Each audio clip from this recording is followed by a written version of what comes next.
내가 맞아들으니까 어머님이 꼭 동생 낳을 때마다 나를 불러서 유언을 하시더라고요. 내가 어린애기 낳다가 죽을지 모른다. 내 죽거들 난생들 잘 살피고 돌보아라. 아버지가 다른 여자 또 데리고 계모가 들어올지 모르니까 제가 외국에 부흥해 나가느냐, 얼마나 이 마음속에 내가 약하고 두렵고 떨리는지 몰라요. 왜 그러냐? 내 인간의 힘으로 도저히 할 수가 없는 곳을 가는 겁니다. 제가 미국에 가나 구라파에 가나 혹은 남미에 가나 인도에 가나 그러시안 아프리카에 가나 사람들이 나의 입을 통해서 하나님의 비밀을 데리러 오는데 내가 나를 바라볼 때 너무나 약합니다. 나는 지적으로 약하고 능력도 없고 너무나 무능력하다고 생각합니다. 내 스스로 육으로 볼 때요. 그러니까 내가 그냥 약하고 두렵고 떨립니다. 여러분, 집회에 나가서 제일 고통스러운 것이 첫날입니다. 첫날의 얼음을 깨면 이튿날부터는 쉬워요. 근데 첫날은 처음 만나는 날에 사람들은 전부 다 무슨 말하노? 그 얼음을 깨뜨려야 돼요. 그 첫날에 강단에 올라가서 있을 때 마음에 짓눌리는 고통은 말로 다 할 수 없습니다.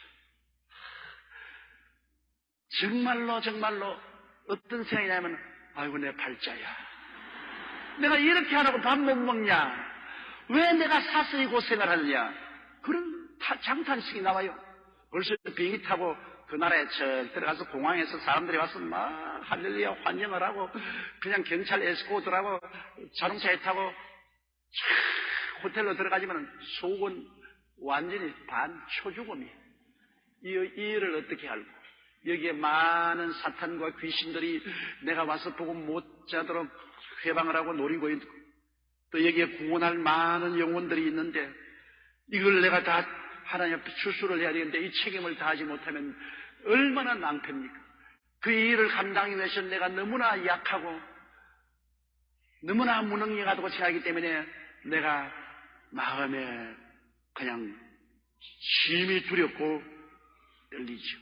그렇기 때문에 그 해외에 가면 다른 사람들은 뭐 구경 다니고 하는데 마음에 너무 떨리기 때문에 구경을 어떻게 합니까? 그냥 뭐 방 안에 그냥 틀 앉아가지고 하나님 날 살려주십시오. 주님이시여 날 살려주십시오.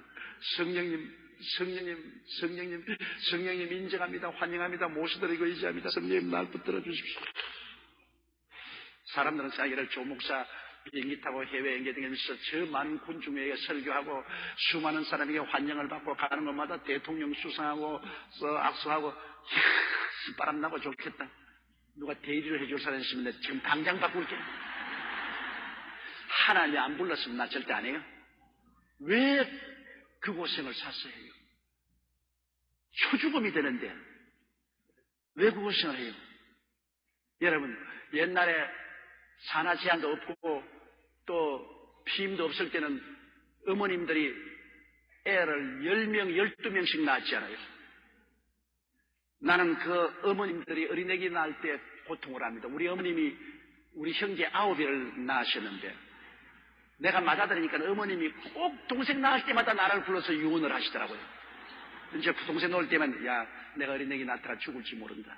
내 죽거들 난 동생들 잘 살피고 돌보아라. 아버지가 다른 여자 또 데리고 계모가 들어올지 모르니까 네가 동생들 잘 살피라. 이거 어린애기 낳을 때마다 어머니가 나에게 유언을 하시더라고요. 그때는 나는 어머니가 왜 저런 소리를 하나 그랬는데 이제 생각해보니 얼마나 겁이 났기야. 그래서 내가 한 번은 물었어요. 우리 어머니는 내 말을 잊어버렸거든. 어머니, 어린애기 많이 낳는데 뭐 이제는 쉽지 않아요. 그냥 뭐 낳기만 하면 되지 않아요. 그러니까 그때 어머니가, 야, 어린애기를 처음에는 몰라서 낳았기 때문에 겁이 안 났는데 이제는 알고 낳기 때문에 낳으면 낳을수록 겁이 난다 그래요. 낳으면 낳을수록 겁이 난다. 처음에는 뭣도 모르고 낳잖아요. 그러나 낳으면 낳을수록 내가 이 아기 낳다가 죽지, 그런 공포심이 있어요. 내가 그 어머니의 말이 꼭 내 부흥에 나갈 때마다 이제는 절단 나지. 이제는 내가 하나님 말씀을 능력 있게 전하지 못하고 이제는 결단나지. 그 공포심이 마음에 날 드러납니다.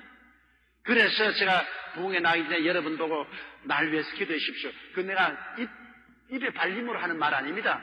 나는 초죽음이 되어서 하는 말인 것입니다. 내가 부흥회 나가거든 꼭 기도지 여러분 해 주십시오. 꼭 기도해 주십시오 하는 것은 나는 아예 그냥 초죽음이요. 여러분이 기도로서 밀어주고 붙들어 주셔야 하는데 하면 할수록 더 겁이 난다. 옛날엔 뭣도 모르고 부흥회 되겠다고요. 근데 이제 내가 부흥회 나가면 나갈수록 더 겁이 나요. 더 겁이 나요. 그 책임의 중대성을 알기 때문에. 이 바울 선생 얼마나 정직하고 훌륭한 분입니까? 그는 사도 중에 사도였는데도 불구하고 그가 고린도 교회에게 글을 쓸 때 자기의 정체를 드러냈어요. 너희 가운데 그할 때 약하며 두려워하며 심히 떨은 거예요. 바울 선생이 나는 예수님 의지하고 눈도 깜짝하지 않는다 까짓것 오면 오라. 난 두렵지 않다. 난 어떤 것이 담대하겠다. 그렇게 했으면 그것은 허풍쟁입니다. 그건 진실하지 못합니다. 자기가 약한 줄 알고 자기가 두렵고 떨려야 진실로 엎드려 기도하고 하나님께 부르짖고 하나님의 성령의 도움을 받아서 일하게 되는 것입니다. 여의도 순복음교회 제가 44년 목회했지 않습니까? 그런데 매주일마다 수요일마다 나오기 전에 떨린단 말이에요. 무릎이 떨려요. 여러분 보니까 내가 웃고 하니까 천연스럽게 잘하는구나. 한 번도 봐서 떨리는 거 못 봤는데, 보는데 떨면 어떻게 합니까? 속으로 떨어야지. 보는데 떨면 안 돼요. 속으로 떨지. 수요일 날은 그래도 시간도 많고 하니까 괜찮지만 주일 날은 25분 만에 설교를 마쳐야 되잖아요. 25분을 맞추면서 그 진리의 말씀을 하나도 남김없이 다 증거해야 되고, 또 성도들 내 설교 듣다가 잠들지 말게 해야 되고, 맛있게 받아 먹어야 되고, 신앙이 자라기, 이 책임이 너무나 크기 때문에 아이고 자꾸 그런 마음이 생겨요. 44년을 해도 그렇죠. 여러분, 어머니 여러분, 40년 50년 밥을 지어도 밥 지을 때가 반찬 걱정하지요. 그지요? 아이고 또 뭘 해먹냐. 늘 하는 말이 시장에 가도 살 것이 있어야지. 시장에서 살 것이 그렇게 많은데도 꼭 그런 말 한다고. 요사이 시장에 가도 살 것이 있어야지. 아이고 오늘 저녁에는 또 뭘 해먹냐. 그러면서도 또 해먹어요. 그것도 그 이전에 또 걱정하고 그것도 해먹고. 그런 걱정을 많이 하는 어머니에게 갈 때마다 맛있는 반찬을 얻어먹게 된다고. 아무 걱정도 안 하고 되는 대로 해먹지만 까짓건 거기 가면 완전히 박살난다고. 박살나고. 요사이 젊은이들 아이고 되는 대로 해먹지만 까짓건 반찬 없으면 함바거 스테이크나 하나 사가지고 먹지 전부 영양실조 다 걸려요. 영양실 다 걸려요. 그러나 늘 어머니가 아이고 오늘은 반찬 해먹지. 시장에 가도 살 것이 없어. 뭘 해먹어야지. 그런 그 어머니 밑에 가면 언제나 새로운 반찬이 나오고 맛있는 음식이 나오고 감칠맛이 난다. 목사도 안 나죠. 무슨 설교할까?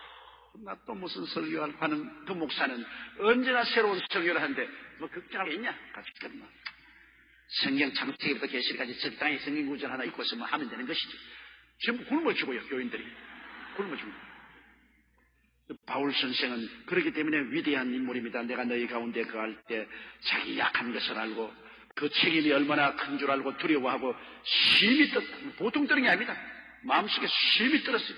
바울이 그럴 것 같지 않은데 담대하고 용감하고 수없이 매를 맞고 수없이 감옥에 들어가고 그 위험한 여행을 배를 타고 돛담배를 타고 그 어마어마하고 무시무시한 항해를 하고 그런 강큰 사람이 이런 허약한 말을 하느냐. 그것은 바울이 그만큼 하나님의 사업을 중요하게 여기고 가볍게 생각하지 않냐고. 주의 백성들을 중요하게 여기고 가볍게 생각하지 않고 잘 모시고 잘 먹이고 잘 길르려고 하기 때문에 그 마음에 얼마나 큰 부담을 가지고 있다는 것을 우리가 볼 수 있는 것입니다. 이러한 사람이 되어야 진실로 주의 종이 되는 것입니다.